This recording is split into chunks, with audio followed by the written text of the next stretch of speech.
Party have committed to testify at the State Capture Commission. Communist Party Secretary General Dr. Nzimande made the announcement during the launch of the 2018 Red October campaign in Bushbuckridge, Mpumalanga. Converged to launch this year's installment of the Red October campaign. This year's campaign is themed Stop Corruption, Serve the People Selflessly. SACP General Secretary Nzimande took a swipe at those threatening SACP members. Now we want to say officially today, we welcome that the Zondo Commission has started, and we also want to announce that as the SACP, we will be going to give evidence before the Zondo Commission. There are people who are threatening us. They are saying, don't go and present yourself as if you are clean because of the information which we have. We want to say to them, bring out that information, because when we go to Zondo Commission, we also want to show how intelligence structures in this country have been abused to actually advance state capture. The Young Communist League also weighed in on state capture. It wants all those implicated in wrongdoing to be removed from government positions. There is this Zondo Commission that is underway, comrades. We fully support it. It must continue. All those who have been doing wrong things must be brought to book, comrades. And currently, we speak of Tumamina, that are being Tumamina. We say to Pezamaposa, Tumabona, to jail those who are corrupt, comrades. The SACP once again called for a reconfiguration of the tripartite alliance. Nzimande told SACP members and supporters that it was time the party got involved in decision-making processes. Mweli Masilela, SABC News in Bushbuckridge, Mpumalanga. Joining us for more on today's SACP Red October launch is our reporter Mweli Masilela, who has been covering the story for us. Good evening, Mweli. Take us through what else happened at this Red October launch.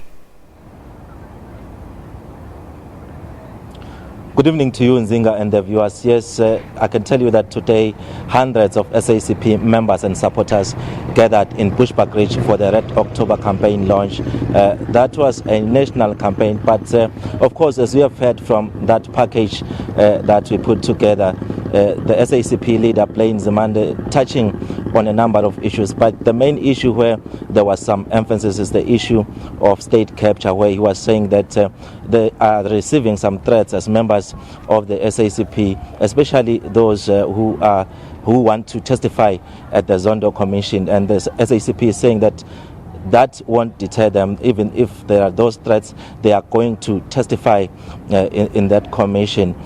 But what also the SACP leader highlighted is the issue or the fact that he said state institutions were used in terms of gathering information. Those leaders of the SACP were being followed illegally. So they are saying that once they go or they get a chance to testify at the State Capture Commission, they'll also prove that state intelligence was used to follow some leaders illegally. Of course, we also had the Young Communist League also weighing in on the issue of state capture, saying that the issue of corruption is a big problem in South Africa, not only at national level, but also at local government level. That is why they are saying many municipalities across the country have collapsed. So they are saying that it's time that credible leaders are chosen within the ranks of the tripartite alliance. So they are saying that going forward, they want to see many leaders of the SACP being part of the decision-making process within that tripartite alliance. And of course, messages of support coming from different organizations, including SANCO and also the African National Congress. So the African National Congress assuring the SACP that going to the elections, they need to work together as members of the tripartite alliance. So those are some of the highlights of today's launch of the Red October campaign.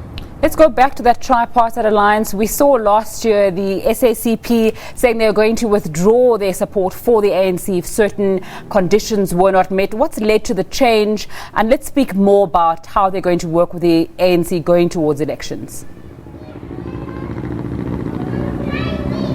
Well, you know that it's not a new thing. The SACP has been saying that it's high time that they are taken serious within the tripartite alliance. They are saying that it shouldn't be only the ANC as a key role player there, because even today the General Secretary Mweli Nzimande even said, making an example, to say that come 2019 they are going to be campaigning for the elections, and during that part of campaigning they are there as the SACP. COSATU is there, but when it comes to decision making, taking of the huge decisions within the tripartite alliance, they now say that they get to be excluded. So they're saying that should come to an end. It's time that this tripartite alliance relationship is reconfigured. So that is what they want. They are maintaining that if that doesn't happen, then they will be compelled to continue with this idea of contesting state power come 2019. But of course, in terms of COSATU, some issues relating to the issue of workers were raised. You'll know that Mpumalanga is one of the provinces where mining activities are very much happening here. So they're saying that the issue of retrenchments in the mining companies is an issue that needs to be attended to as soon as possible. So I can say that those are some of the issues that came out from the COSATU side. Let's go back to that announcement about them testifying at the State Capture Commission of Inquiry. Do we have an idea on what they're going to be testifying about, and also the reaction when they made that announcement earlier on today? Well, when the General Secretary made the statement, he actually said they are today officially announcing their position, to say that they will be going to the State Capture Commission to sort of make their presentation. So, as I said earlier, their main issue is that they won't be deterred by these threats, which they say they are coming from some different people. But of course, it will be interesting to listen to those testimonies, because you'll know that even the first deputy secretary of the SACP, Solima Paila, was there today. He's one person who has been very vocal when it comes to the issues of state capture, speaking against some of the decisions that were made by the former president Jacob Zuma. But of course, it wasn't going to be the event wasn't going to be concluded without touching on the past in terms of the relations between the SACP and the ANC in the province. You'll remember the Ganyamazane incident, where there was a clash between SACP members and ANC members during a time where there was supposed to be a lecture there. So it was reflected today, ANC representatives coming out today to say that, speaking frankly, to say that they never thought that at some stage like today they'll sit together and discuss such issues of national importance together. They're saying it's something that used not to happen in the past. So even the General Secretary acknowledged those remarks made by the ANC, to say that in order to be a good leader, yes, indeed, you must acknowledge your mistakes, which is something that the ANC represents.